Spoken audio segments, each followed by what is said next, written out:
obscured. I mean, it seems like, why are you doing this? But, oh well. One of the things is, do we have an EPO in Los Alamos? I know we have a communication about this. Yes. Yeah, well, Yeah. they don't do it.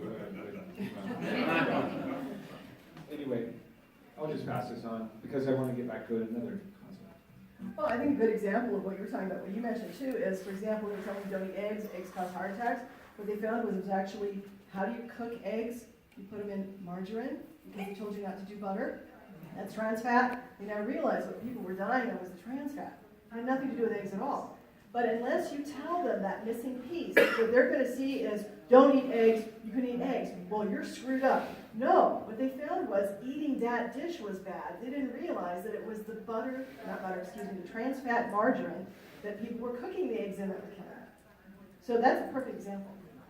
Yeah, and to address that point too, this is a big part of the problem with the lack of understanding of the methodology of science, which is, you come out with a story that says, eggs are bad, they'll kill you. And if you dig into the details of that enough, it's like, oh, well, we found a correlation between, eating 10 eggs a day and heart disease or something, whatever it is. And it's like, you gotta understand that the media simplifies this down to a soundbite, which is that this is gonna kill you or that's gonna kill you. But if you actually look at the research doesn't say that. The research says, we found some minor correlation that might or might not pan out in further studies, or there might be details like the margarine thing that we didn't account for, or that assumptions that we made that need to be re-examined, et cetera, et cetera. And some of this goes back to the least publishable increment problem, where all you have to do is enough research to get a paper up. And so there's no sense of closure, there's no sense of, once again, context. When you were working towards 1 or 2 papers a year, you could put the work and the context into it and actually be able to tell a complete story as opposed to a vignette. And so there's no character arc in the papers you're getting right now. They're just like, not even a scene. They're more like a quick character sketch, and then you have to fill in the rest. Haiku. Science haiku. Yeah, and going back to EPO and the press offices that we work with, a lot of their job, at least for our press office, is as a blocking capacitor. With the work I do on something kind of charismatic, I could do nothing else but sit and give interviews and explain this to science journalists all day, every day, but then I'd never do any research again, and then what's the point? Why would they even want to talk to me? And so our press office is this blocking capacitor that I can tell them, okay, I need to go do a science, and so I need to do that. I need to concentrate for like 4 hours at a block because I have to load all of everything into my brain and be able to sit there and do things and actually do the calculation and wait for the computer to come back to me and then actually think about it. And it's hard. I mean, if you're a programmer, you know this too. That's why programmers keep such long hours in a day, is because it takes a while to load the whole program into your working memory to be able to make changes to it. And so you need that time away in quiet to actually focus and make something, or to do a science. And even for your minimum unit of publication. And so a lot of their job is to remind the tweeters and bloggers and science journalists that, hey, we love you guys, we want to help, but we gotta go do the thing first. And your 20-minute turnaround for your microblog is awesome, but it's also not my problem. So, I'll come back when I have something to tell you, and it makes it more of a push, but it's a devil's bargain sometimes. So let's see, Patient Lady in Purple. Years ago, I discovered a bachelor's degree in chemistry was still a technician, so I became a technical writer. I've got a degree in that too. And one of the tasks that UNM had us do was take a paper, a technical paper, write the technical paper at a fog index of 8. Eighth grade education. Then another paper at a fog index of 6 and another paper at a fog index of 3. Parade magazine at that time was a 3. And the idea was to make the paper available to professionals and to Science News and to Parade magazine. Nice. I worked briefly at Los Alamos as a technical writer. Then they outsourced all of their technical writers. I wanted benefits, so I fix supercomputers for a living. Yeah, And they only use the technical writers for the professional papers. They don't do the breakdown or making it available to the lower level readers. yeah, we've, and that's at a national laboratory, and that's really encapsulates the tragedy, and I'm sorry that that's happened to you, and I'm glad you're able to work with the supercomputers at least. But that's, I think. Without me, you guys wouldn't do your calculations. I am keenly aware of that, thank you. And yeah, it's just, that's part of the heartbreak, I think, is that we used to have this cadre of technical writers who knew what a fog index was, who knew what chemistry was at a level deep enough to be able to downsample it to Parade magazine. And we have many fewer of those people around anymore, and many fewer places willing to pay them. Well, also mention the idea of, support staff. Well, I mean, you don't need to say this, but there's no support staff. At one point, I was spending all my time just doing grant reports and things like that. I wasn't actually doing any science. And that was because the universities were cutting out all the support staff. I did not have anyone to support me in the grants. And this is something that's happened in the past. So it's not just in places like national labs, it's at universities too, where in order to do this, is it really beneficial for me to spend my time filling out the contracts, or should I be doing the science and be able to hire somebody? They wouldn't even allow me to put it into my grants to hire somebody to help me manage the grants. And this is something that's also very important. The idea of, oh, we don't need people. No, we need people. It is a village that does science. Go for it. Just kind of quickly on that point, that one of the things that has always come up on, because I'm actually, my job is operating telescopes. I'm not actually in the direct science line of things. But one of the things that always comes up when I'm talking to my bosses that they really appreciate is that I sit down and actually blog about the behind the scenes stuff. Now again, I do this not on their pay time. I do this on my own time, and it kind of becomes a kind of public relations thing. So I think but it is one of those things that I think doesn't happen enough, that the people kind of behind the scenes who are seeing this, who interact at sort of both ends, I think it's vitally important, and I think it's great, I think, we really need to, anyone who's in that position, to get out there and communicate and actually talk about what we do, and the excitement of what we do is, I think, really an important thing. I mean, just as a very brief plug, like I say, I'm not paid to do this, but I do it through my blog. I have a Patreon site, patreon.com/David Lee Summers, and that's a way that for $1 a month you can help me do this. I'm hoping to get that to be ad-free, so it will be more accessible. All right, gentlemen, second row. One of the things that I've noticed is there's a huge bias in the entire food chain, from scientists to the publications, to grantors, to the public, against negative results. Negative results, as you know, as scientists, are highly important, but they don't get published. They don't, you report negative results, you don't get the grant funding, the media doesn't report it. Can that be overcome? If it can't be overcome, can we mitigate it somehow? Well, there's a couple things that can be done. One of them is, and this is my modest proposal, I actually have several modest proposals I want to throw out. And one of them is establish a journal of negative results. One of the things that, I mean, there's already the irreproducible results, but we need a journal of negative results. Basically because, and this is what usually happens internally with an organization, called institutional knowledge.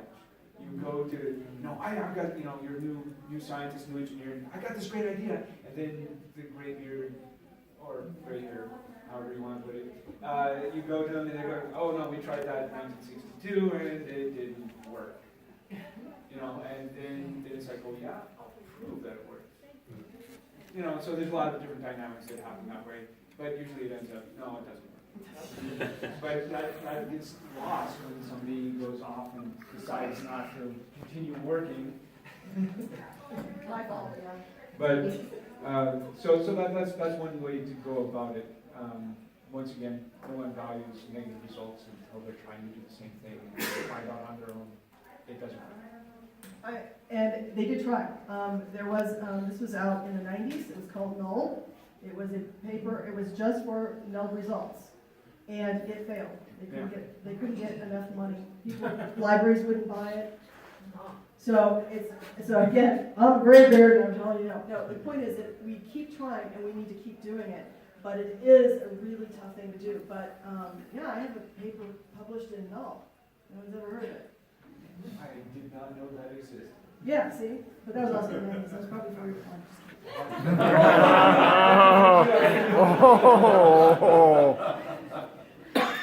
So let's see, a couple more in the back here. Let's see, lady in the back, I think, in the dark shirt? Yes. Have you touched upon the role of industry and business in smearing science? We have all these fiascos with the pesticides and how they kill birds and other things. And herbicides, well, they cause cancer because of genetically engineered plants and animals and so on. That's a big scary thing. Along with nuclear radiation, plastics. And it seems like when business and engineering and money men grab some scientific discovery and run with it, disaster occurs. Well, it's the scientists who are at fault, and all of science gets smeared in that respect. That's a very good point, that the intersection of applied science to make money can be where a lot of problems start. So let's see, we have, down at the end here, you're actually in industry, so I'll pass you the mic.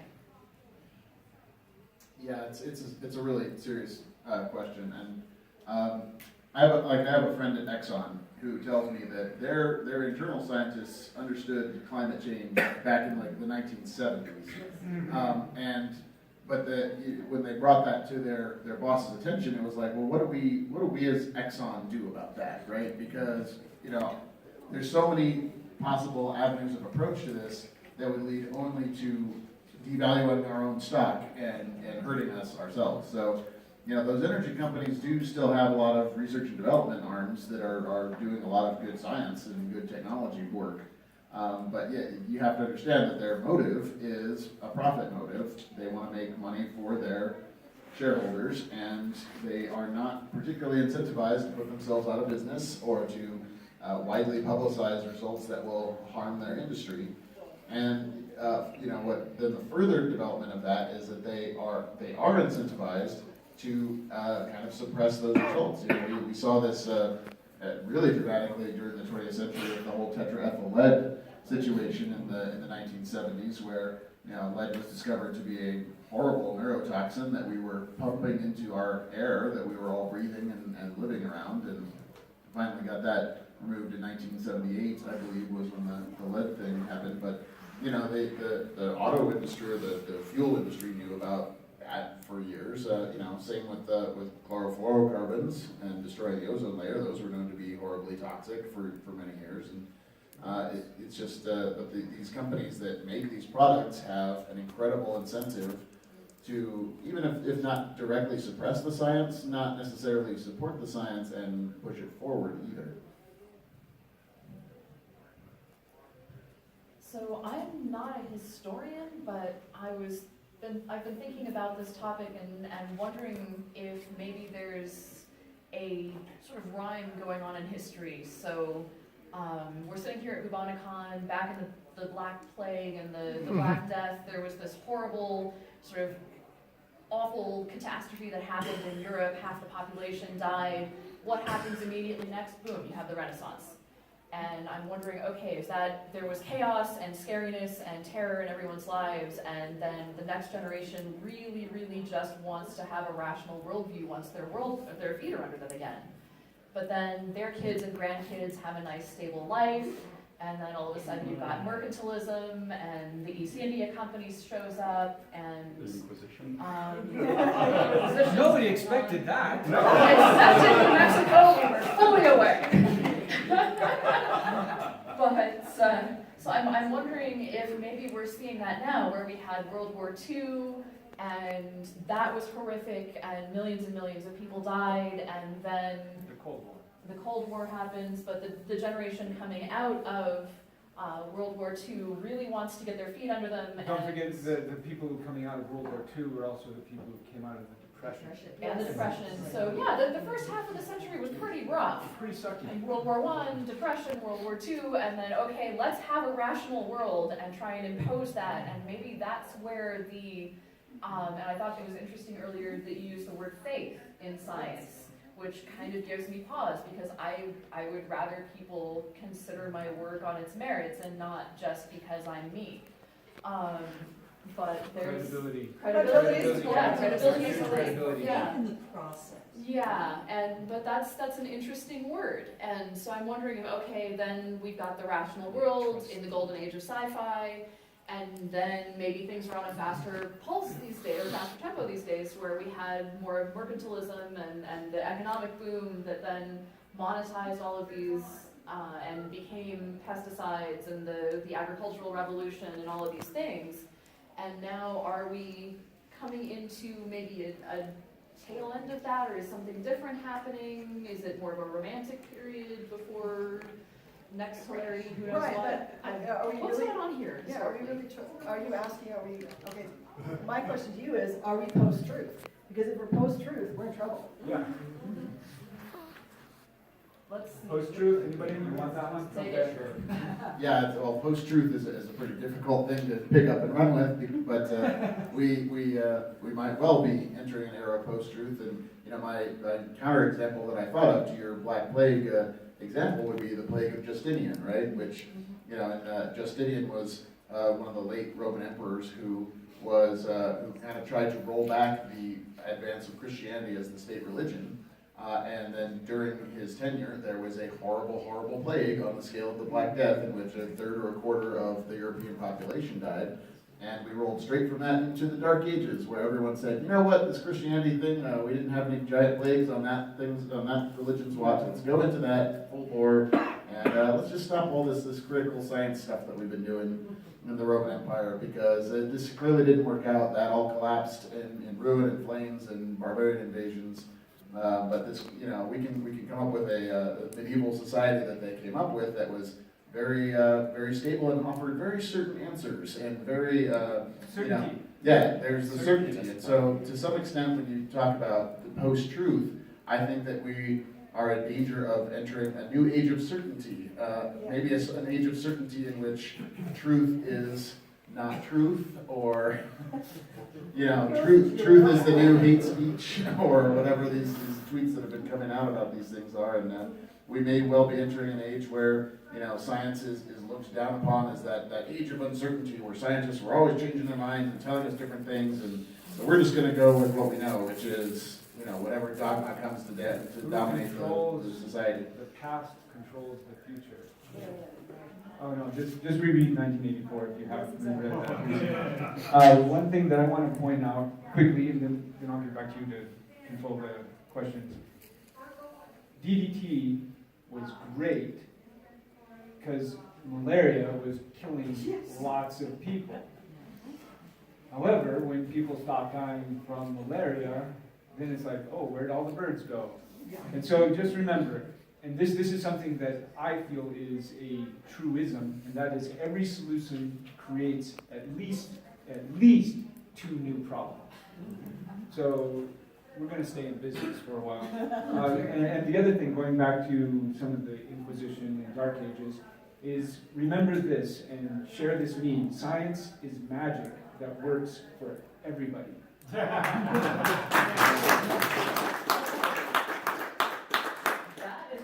Closing statement. I think I'm gonna, since we've just had the 5-minute flash status, I'm gonna pass around to everybody else for your closing statements, and then we'll have to adjourn to the cafe. We have a couple more questions, we can do that too if you want. I would love to, but that's gonna take at least 10 minutes, and we have like 3, sadly. So I would really love to have those conversations afterwards. Please come forward, and we'll talk after we let everyone else go. So, okay, David? Yeah, I think it's just a matter of, you know, go out, you know, look at the news articles, you know, feel free to, you know, get familiar with with sites that actually vet the information. I know for our organization, you know, if you just go to noao.edu, that may be changing because we're actually changing some top-level stuff, but I know pretty much most of the observatories, most of the universities, lowell.edu have their websites where they basically put out what the discoveries of a particular time are. Most of them have Twitter handles you can follow. NASA has a Twitter channel you can follow. This is really a good place to kind of get the real scoop on what's going on in science. So I think I would definitely encourage you to go look up those official channels. Thank you. Modest proposals, quick. Number 1, reproducibility lab at NIST. 2, publication limits. I know this sounds bad, but you should only be able to do like 3 to 5 where you're first or last author. You can have as many as you want, but you're stuck in between. And the other one is fight cynicism and get involved and speak out. What he said. I wanted to go back to something that this Kathy was saying earlier in the talk about the echo chambers that we have going in our society right now. And I read an interesting paper / article, I don't remember what it was now, but it was explaining why it is actually rational for people to be opposed to climate change science. And the argument was, well, for those people, what they are looking at is they are making statements of loyalty to their in-group, which their in-group, for whatever reason, has decided to be opposed to this or that thing of science. For those people, it is more rational to look after their short-term interest of keeping their social networks and their friends and their family, everybody happy with them, rather than to worry about the longer-term consequences, although more dire, of the climate change catastrophe. So what I would encourage all of you to do, as I assume proponents of the scientific method, is find ways to talk to the people in your lives who are less scientifically literate, but find ways to talk to them that don't threaten their identity as the member of their groups that they value and that they are a part of. Find ways to try to work with them to understand it without challenging who they think they are and who they think their friends are and their social networks and supports. Try to introduce them to the scientific concepts in a non-threatening and friendly way that they can find a way to move forward while still maintaining their social systems, because we are, after all, very social creatures. Yeah, that's one idea.